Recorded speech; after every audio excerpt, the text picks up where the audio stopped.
Bees have been busy for millions of years now, and they're not about to stop anytime soon. Foragers still return from the fields with nectar, while guard bees still watch and wait.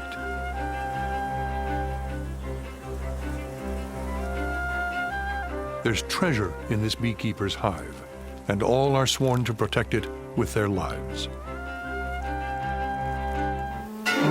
Suddenly, an intruder comes flying in, a wasp hoping to capture a bee and feed it to its hungry grubs.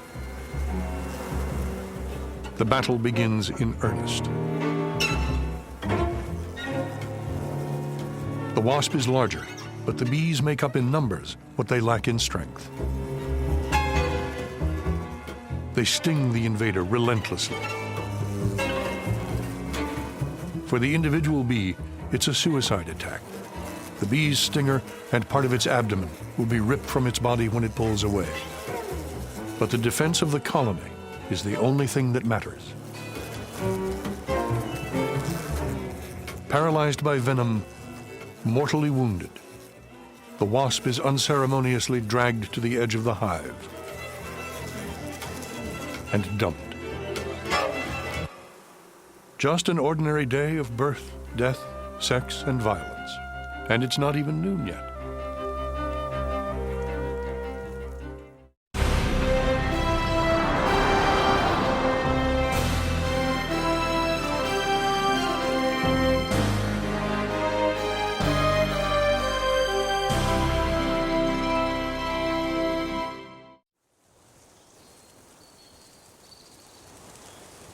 Ah, spring. After a long winter, it's time to get outside and to drink your fill of nectar. If you're a honeybee, this is your field of dreams.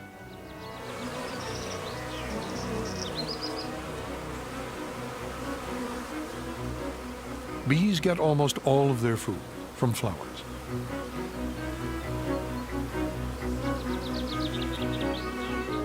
Attracted by the bright colors and sweet smells, the bee thrusts its body and long straw-like proboscis deep inside the flower and sucks up the sugary nectar at the bottom.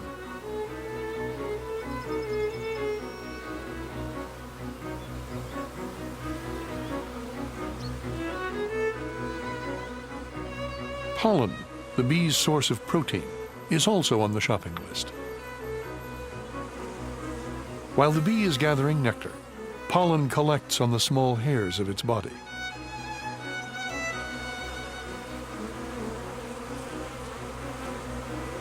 To carry it safely, the bee stows it away in sacks on its hind legs.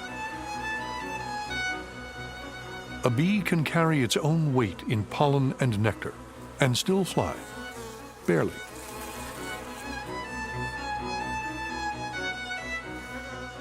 Some food will fuel the bee's own activity, but most will be saved for the communal hive.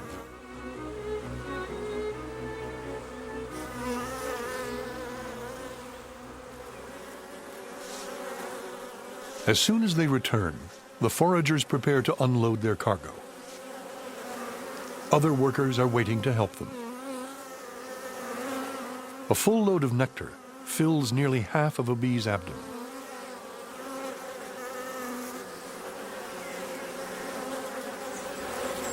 The foragers bring up the nectar from their stomachs into their mouths. Household bees then suck it out.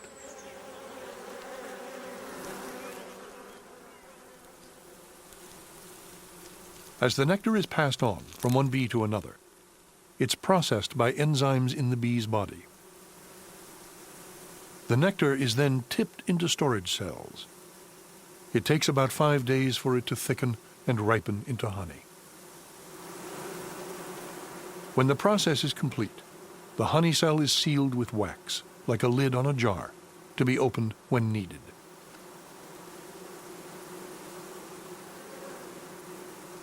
Pollen is stored separately, in other cells. Later, it's mixed with honey and used, for the most part, to feed the young.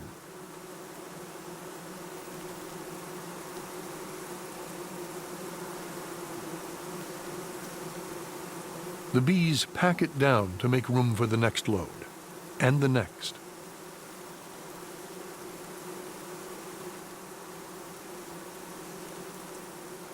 Together, the dark pollen cells and lighter honey cells make up the bee's pantry.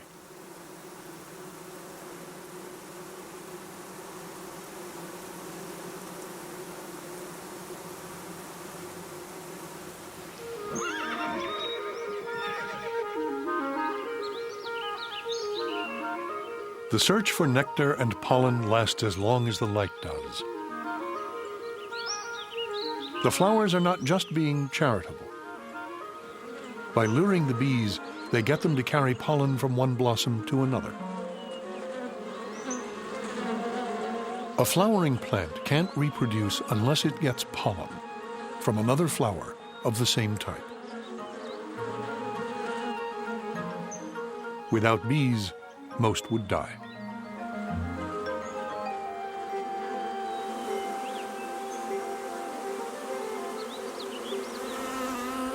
When a scout bee discovers a rich new source of food, it must tell the others how to get there.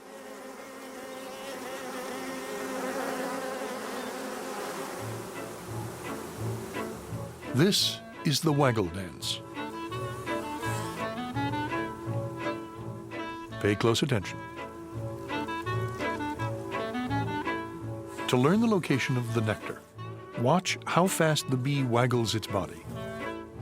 Listen to the sounds it makes, and remember the speed, direction, and a number of patterns in the dance. It's the bee's version of a map. Directions are always given in relation to the sun, to the right of it, the left, or dead ahead.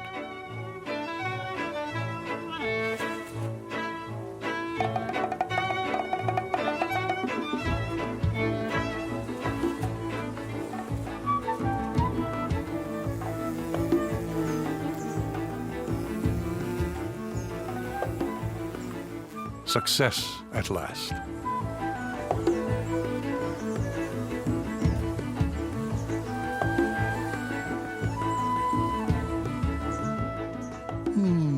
Nice nectar.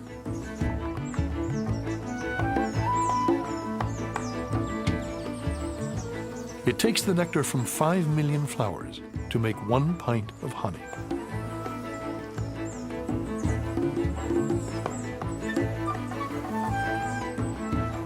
Each bee may visit hundreds of blossoms in a day and work a 12-hour shift.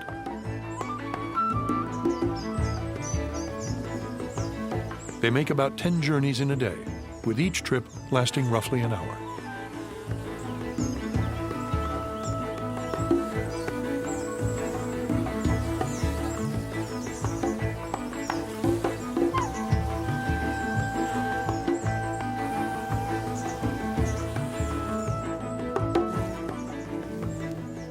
Today, just like yesterday, there is no rest for the weary. Most worker bees live for only about a month. They simply wear out. There's a constant need for replacements, so feeding and raising the young takes up much of the hive's energy. There are 3 types of bees here: the female workers, the male drones, and the queen. The workers are the smallest, but they do all the work of the hive, from nursing the young to foraging. Every few days, they take on a new job, running through all of them in the course of their lives. The drones, who are medium-sized, mate with the colony's queen, their one and only job. They don't forage for food. They don't even have stingers to protect themselves. The queen has only one job too, but it's the most important of all. She must lay the eggs for the next generation of workers, drones, and even her own replacement. But first, the queen must mate. And to do that, she must leave the hive. She sets off on her first mating flight when she's about a week old.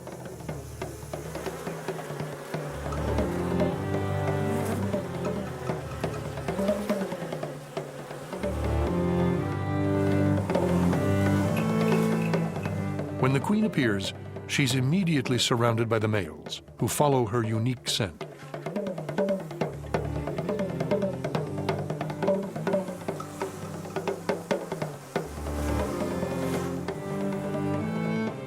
Each of the dozen or so drones who get to mate with the queen dies in the act.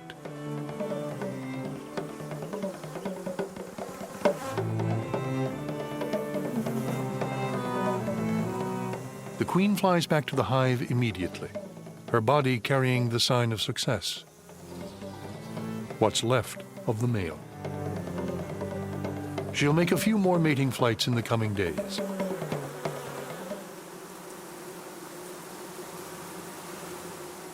And then have enough sperm in her body to fertilize eggs for the rest of her life, which may last from 1 to 4 years.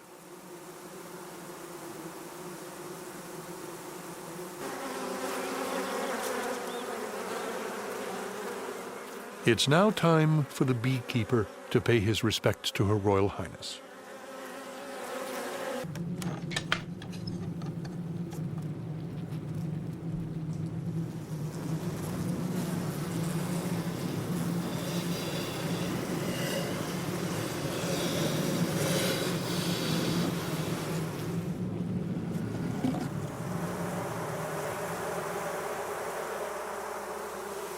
But he comes with an ulterior motive.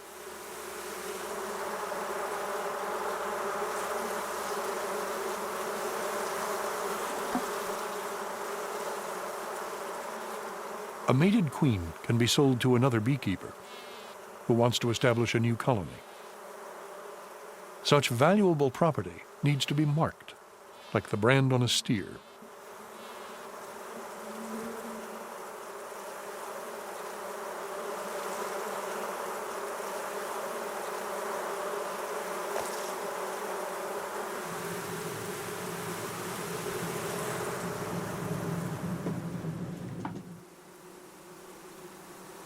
Every day, the queen will lay about 1,500 eggs. 200,000 in a year.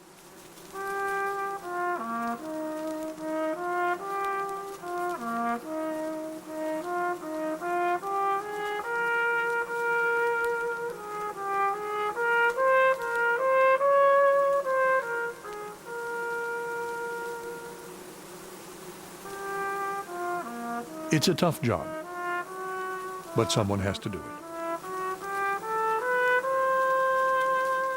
The queen's royal scent prevents the female workers from laying eggs themselves.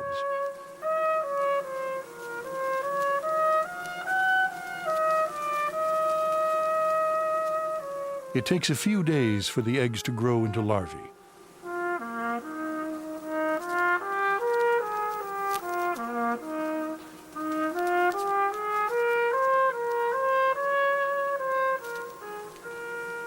They are then bathed in a special food brought to them by workers.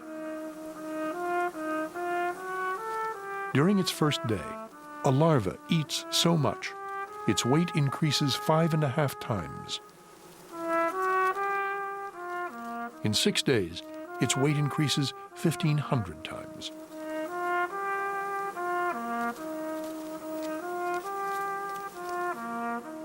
The larvae then spin cocoons, and pupae develop inside, until they emerge 2 weeks later as adult bees.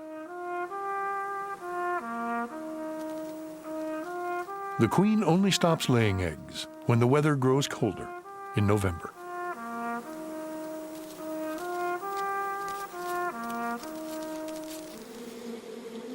Each bee makes the metamorphosis from egg to larva to adult in about 3 weeks. And there's little surprise about the newborn's sex, since every worker is a female, and almost every bee is a worker.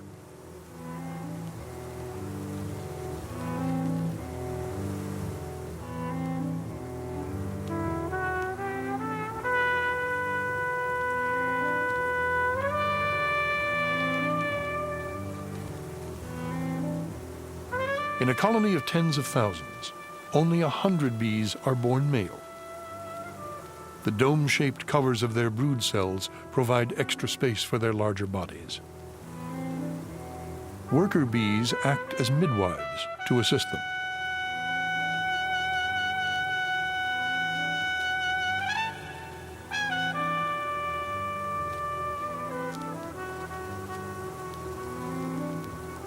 But a worker herself has to fight her way out of her brood cell unaided. No coddling allowed here.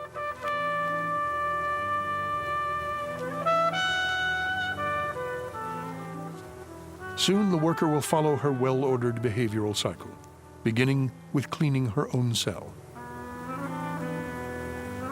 The males, on the other hand, receive special care. They're helped out of their cells and immediately fed.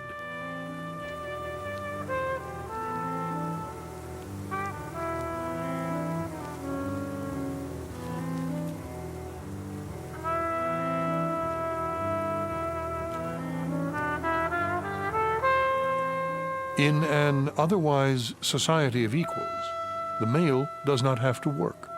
Even his name, drone, is another word for an idler. His large compound eyes tell of his sole purpose in life, sighting the queen on the mating flight.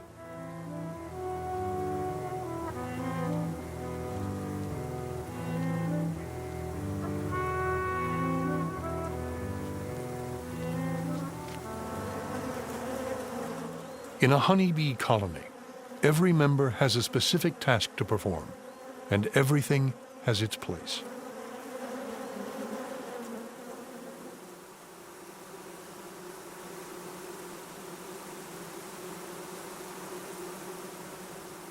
When the colony grows so large that the bees begin to run out of room, they instinctively know that it's time for the old queen to leave with half the population, and a new queen to be crowned.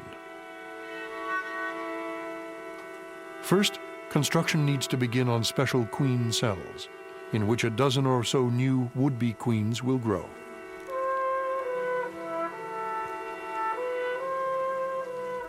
This is the most exclusive neighborhood in the hive.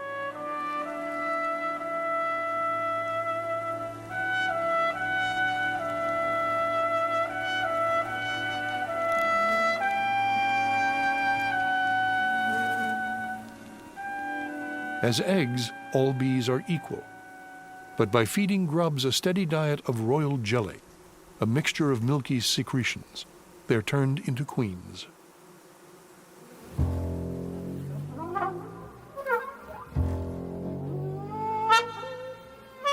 But before the new queens hatch, the old queen must leave, accompanied by thousands of workers who are close enough to follow her scent.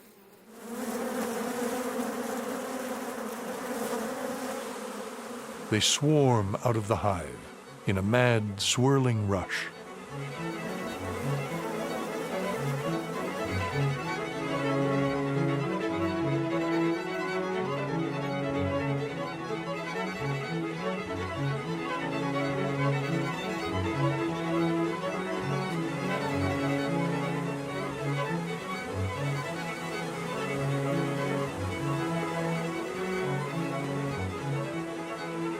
Not far from the hive, the old queen lands to rest, and the swarming bees follow her.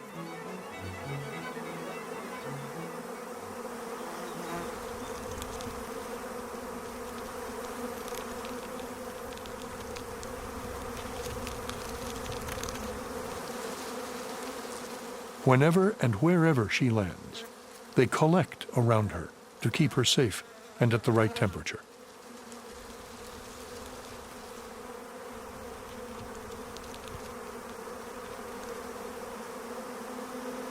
She's their future, the only member of the colony who can lay eggs and produce the next generation.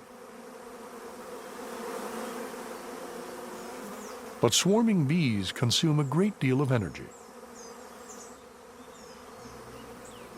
Whatever food they had in their stomachs is quickly used up, so they have to stop to gather more nectar. Any food not used by a foraging bee is shared.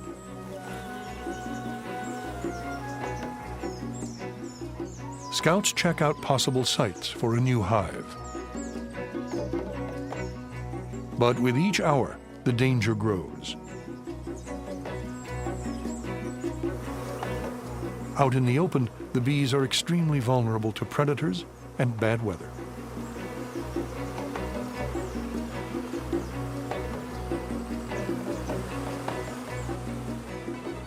Many swarms die when they can't find a new site fast enough.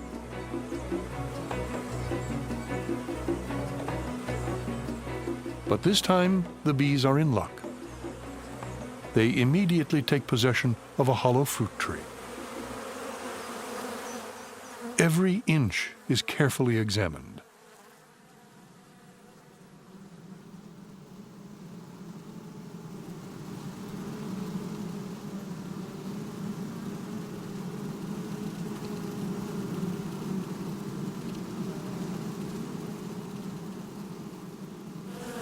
Naturally, the tree is a bit musty, so they air it out using their wings as fans. Then they spread a special scent from a gland on their abdomen. The sweet smell of home. It makes the new address official and allows stragglers to find their way. Inside the tree, the bees form living chains. Not having a ruler handy, it's their way of taking measurements in preparation for the construction work, which has to begin as soon as possible. Bees are natural engineers. They're also gymnasts, excellent at holding onto each other's legs.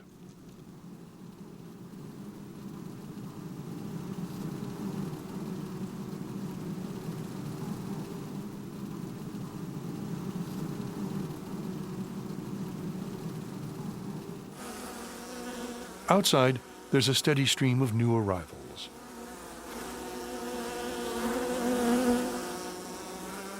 The tree seems to meet with their unanimous approval, especially the rustic decor.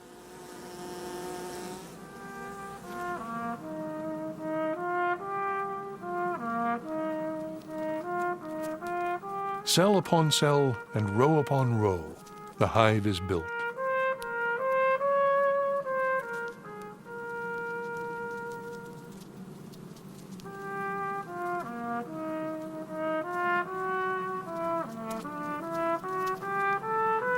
Each sheet of cells is called a comb. The worker bees have wax-secreting glands in their abdomens to produce a steady supply of building material. But there's a high price to pay. To produce the energy to make an ounce of wax, it takes a pound of honey.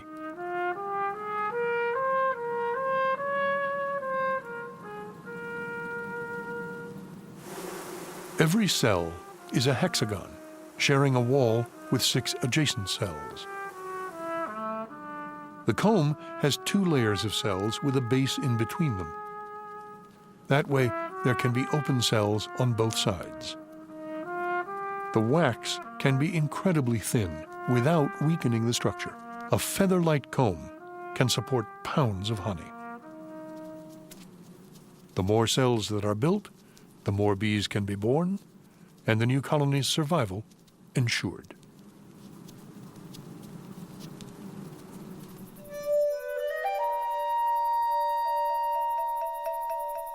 It's now midnight.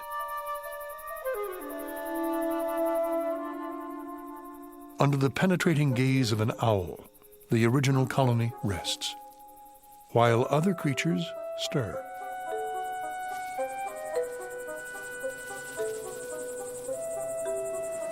There's a visitor to the hive tonight. A mouse trying to keep out of the way of owls and bees alike. It's not after honey, but warmth and safety, and a snack.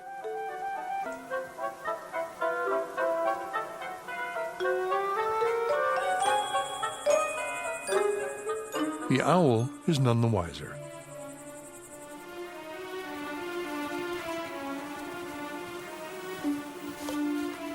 The mouse can smell the danger above. There lies the realm of the bees, where mice are not welcome.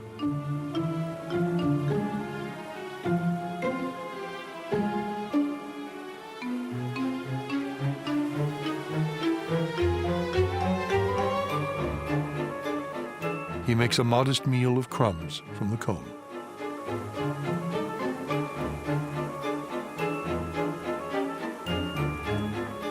The bees are keeping the brood cells at an even 95 degrees Fahrenheit, just the right temperature for a chilly mouse.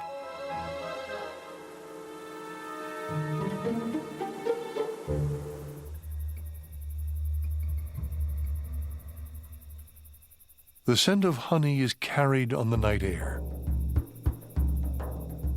and some creatures will go to great lengths to steal it. This is the death's head hawk moth. Its sinister name comes from the shape of a skull emblazoned on its back. The moth's limbs are stiff from the cold night air.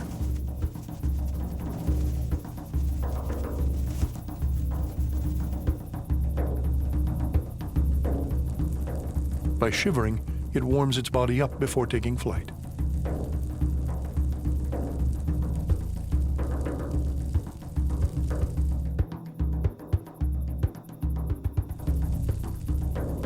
The moth is risking its life on a dangerous mission.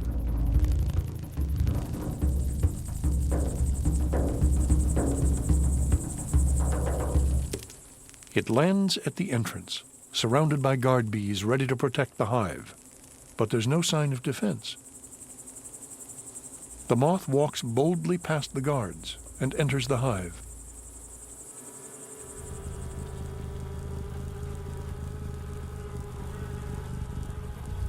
The moth's camouflage is perfect. It produces chemicals that mimic the scent of the beehive. To the bees, having the right smell is more important than being the right size.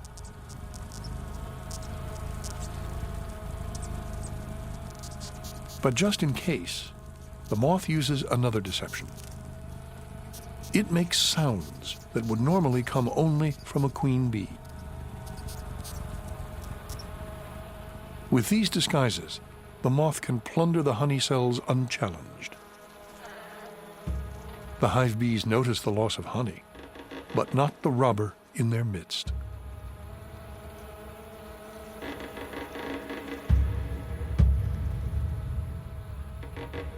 The moth sucks 4 or 5 honey cells dry. But the scent of the hive is beginning to wear off, and if he's caught, he'll never make it out alive.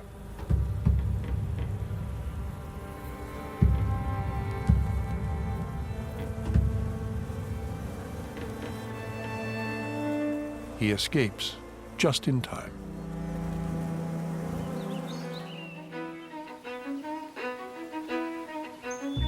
Spring now turns to summer.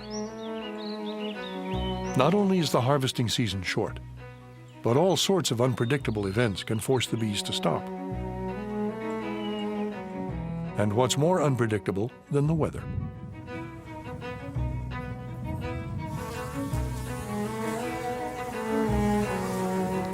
All those who can return quickly to the hive.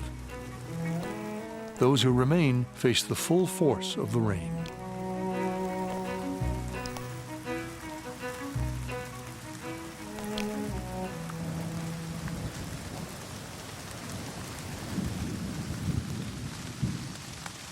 The bees are forced to seek shelter from the downpour.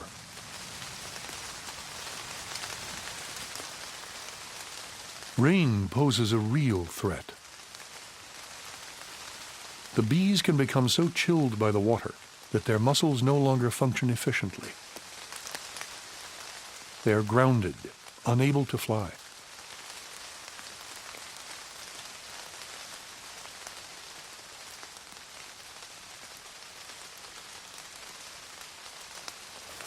Even the guard bees back at the hive are rendered useless, numbed by the cold.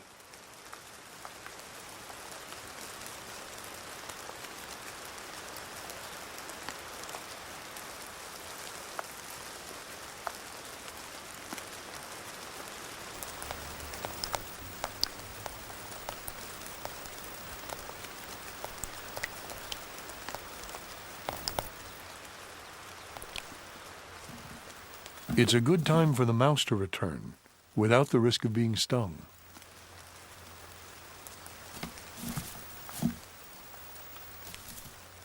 A cluster of sodden bees hangs outside the entrance.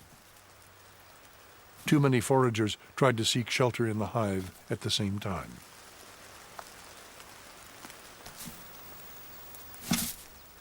But the mouse still needs to be careful. Once the bees dry out, their reaction will be considerably different. They are not generally known for their hospitality.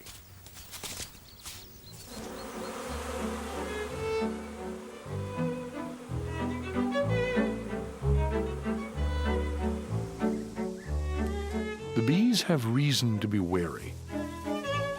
There are enemies everywhere, and of these, one of the most dangerous is the bird ominously known as the bee-eater.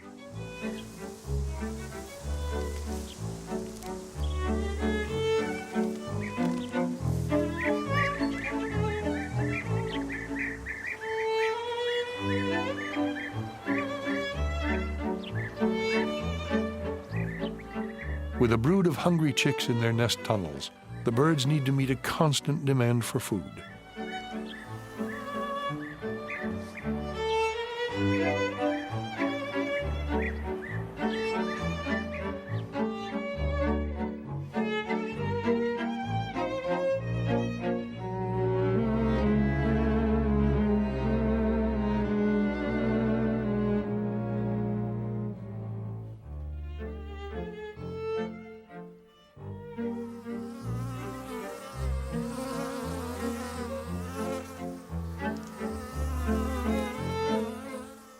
Unfortunately for the bees, the birds are unaffected by the venom in their stings.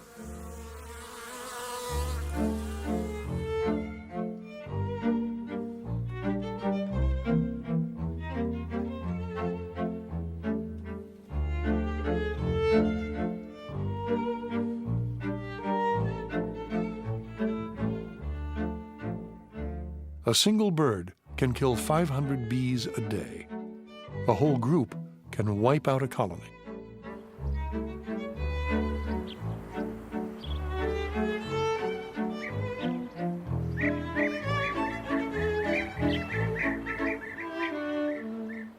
The best the bees can do is become an irritation.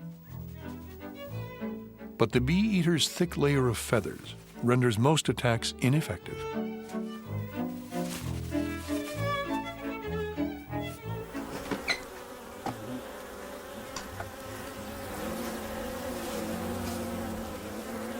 Nearby, the dreaded hornets are also rearing their young.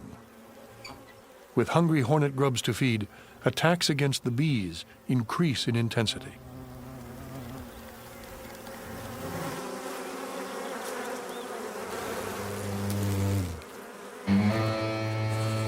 The bees counterattack, but no individual stands a chance against a hornet.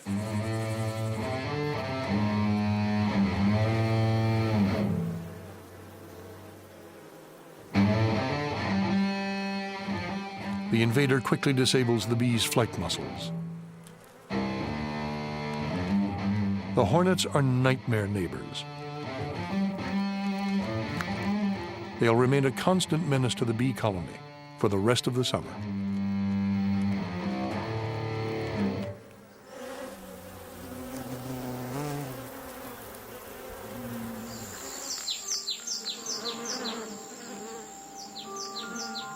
Out in the countryside, the work continues.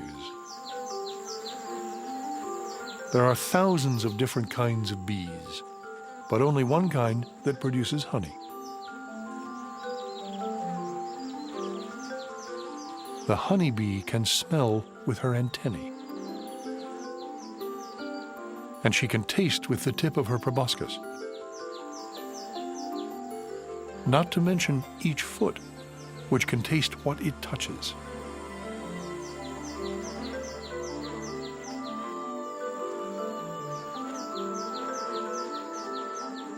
A forager can visit flowers up to 6 miles away from the hive.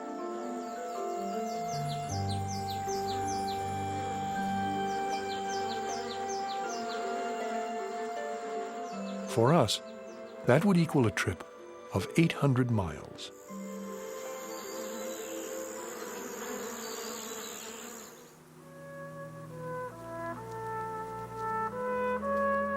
It's now 16 days since the old queen left the hive. Time for a new queen to emerge from the royal apartments to replace her.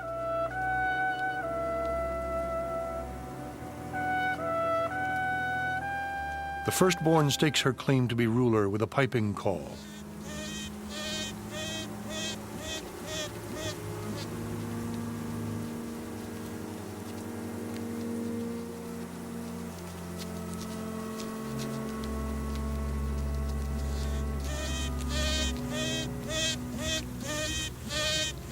But that's not enough to win the throne.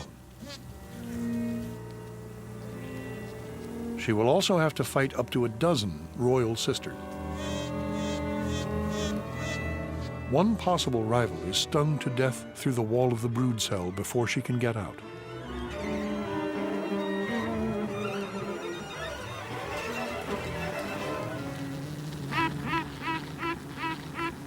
At the same time, another is trying to free herself from her cell.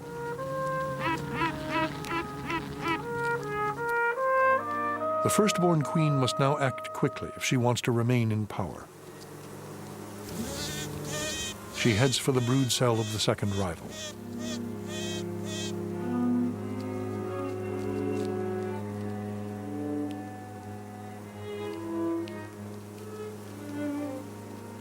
As soon as the rival is free, the challenge is taken up. She stakes her own claim with an aggressive call.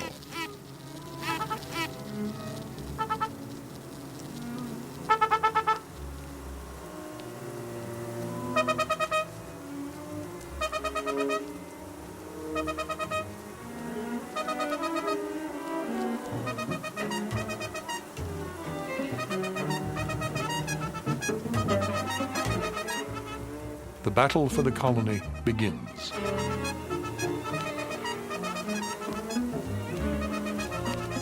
The larger, longer queens are in the center, surrounded by workers.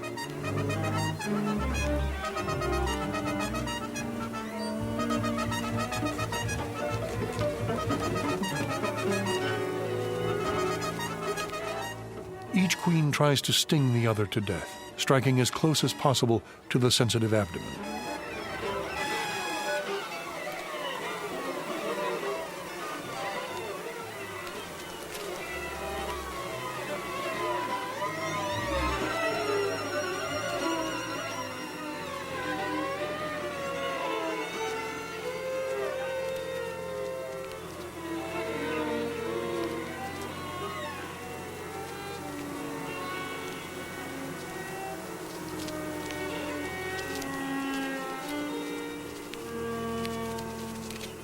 But this time, quite unexpectedly, the battle ends in a draw.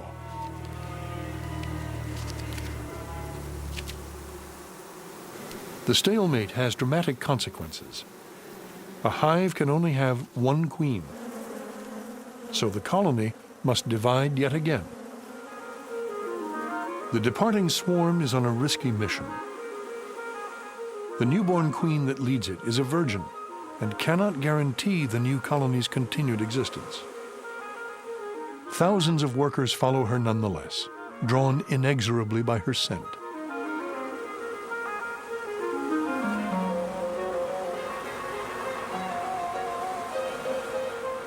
A precipitous flight from the hive can have strange consequences.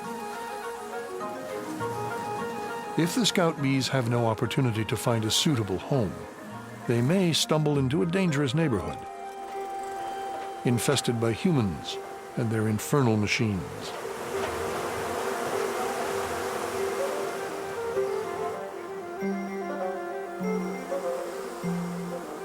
The swarm seeks a temporary resting place. For bees, home is where the queen is.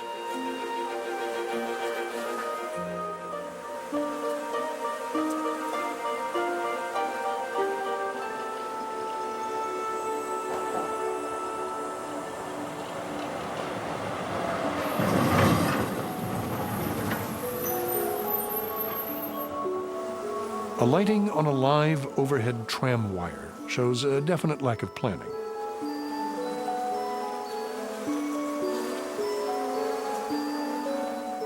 It could be deadly for the swarm. But for passers-by, it's just a diversion. Swarming bees have no possessions to protect and so seldom sting, although they do tend to bring the town to a standstill.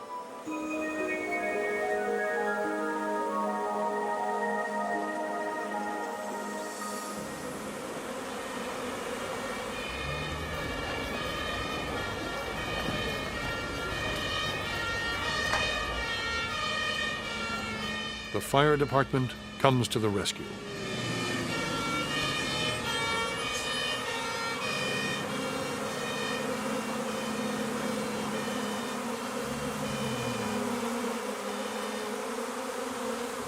The firemen have brought with them some expert help on call for just this kind of emergency. But it's not clear how the beekeepers can get the bewildered colony under control.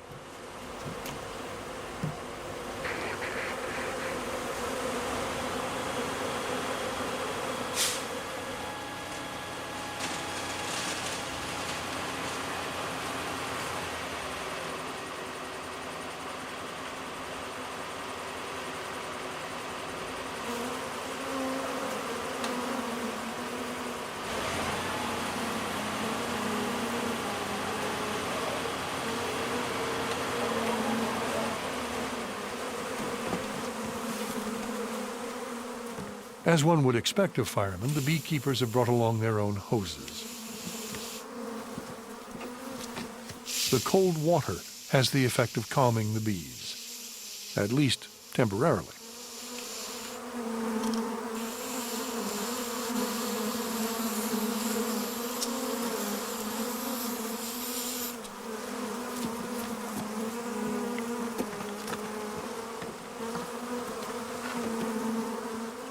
At first, the bees seem to tolerate being shaken into the box.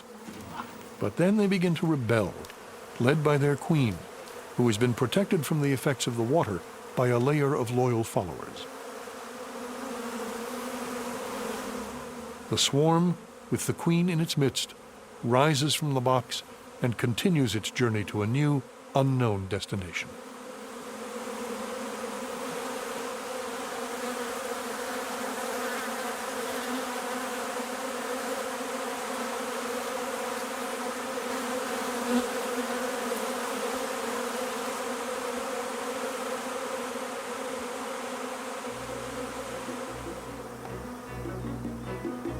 The scouts search for a suitable site for a hive in the nearby woods.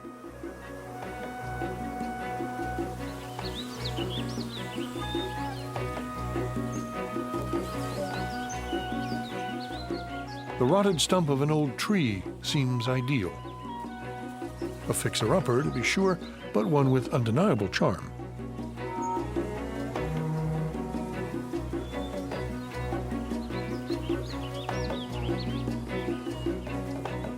The usual inspections are cautious at first, then progressively more confident. So far, so good. It's empty, it's dry, and it's big enough for the colony. Who could ask for more?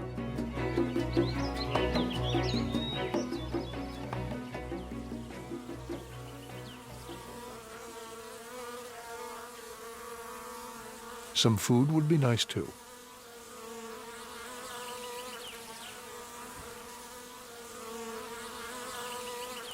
Now that the bees have settled in the woods, they search out honeydew, a sticky liquid containing a great deal of sugar, which they can turn into woodland honey.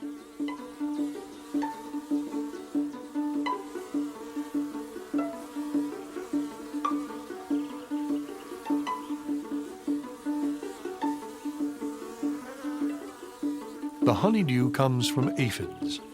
It's prized by many insects, especially wood ants.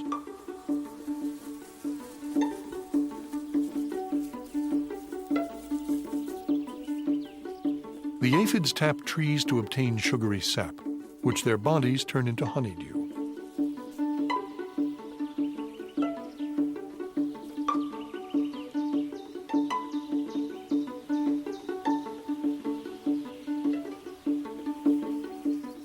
The wood ants then massage the aphids with their antennae to stimulate production. They act as shepherds, tending their sheep. An ant lion greedily watches the wood ant's flock.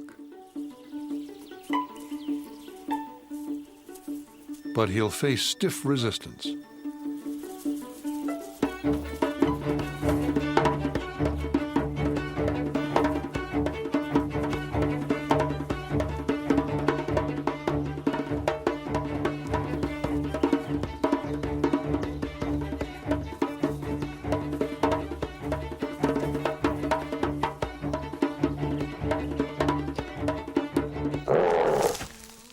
Some poachers are more imposing than others.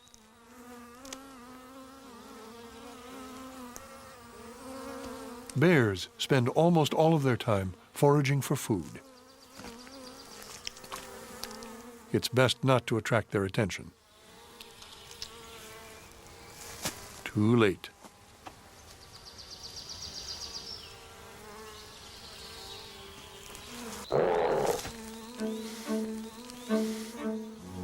The bear is known for its sweet tooth, and a beehive is irresistible.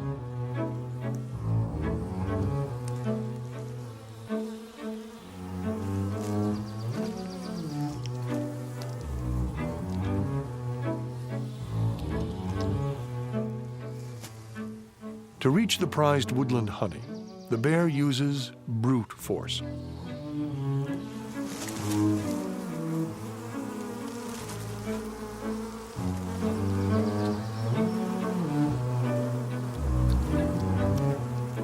But honey is only one of the attractions. He also savors the protein-rich grubs.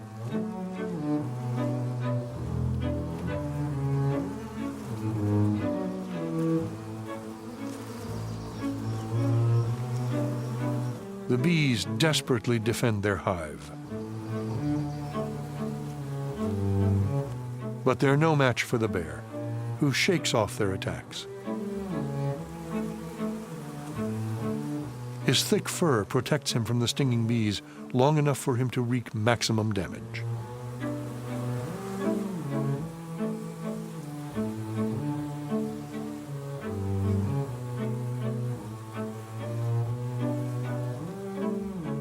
Only when the hive is devastated does the bear decide it's time to move on.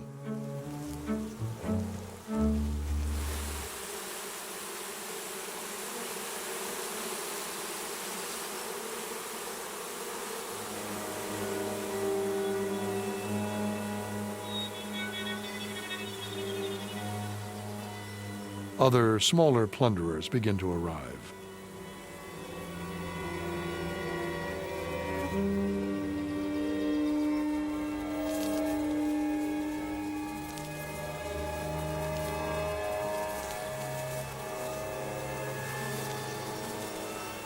One bee tries to rescue some honey.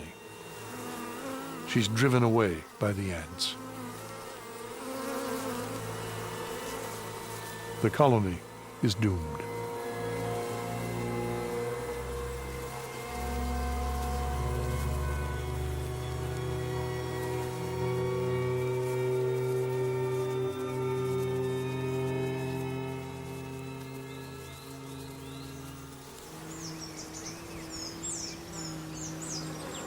But the original hive is still very much intact. As summer heat raises the temperature inside, workers are kept busy bringing in cooling water.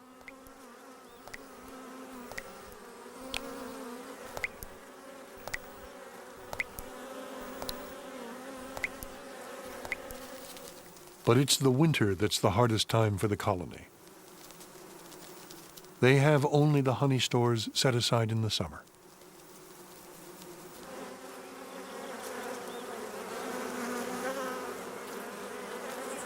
All the bees must work hard for the survival of the colony. The drones who didn't mate with the queen are no longer needed. They're driven out of the hive to certain death.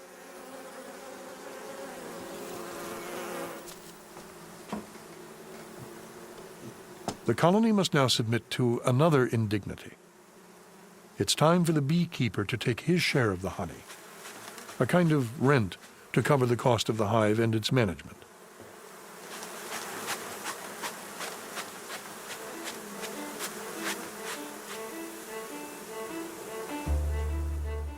Anything he spills is public property.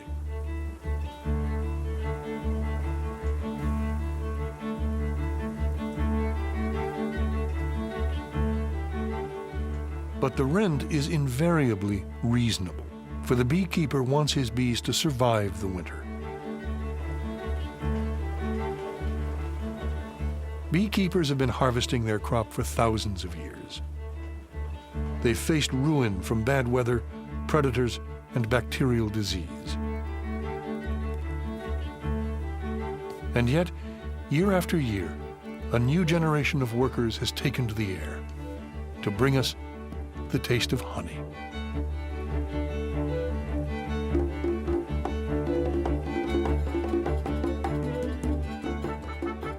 In the house at Pooh Corner, A.A. Milne wrote, "What would you like best in the world, Pooh?" "Well," said Pooh, "what I like best," and then he had to stop and think, because although eating honey was a very good thing to do, there was a moment just before you began to eat it which was better than when you were. But he didn't know what it was called. Sweet anticipation.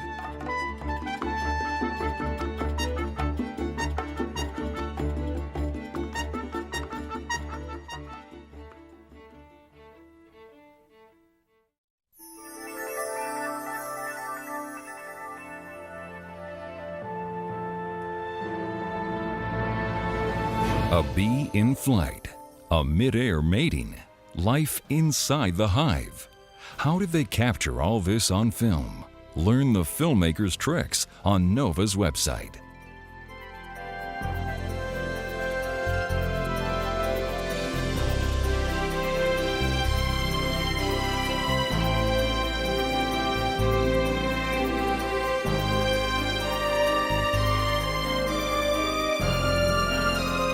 To order this show or any other NOVA program for $19.95 plus shipping and handling, call WGBH Boston Video at 1-800-255-9424.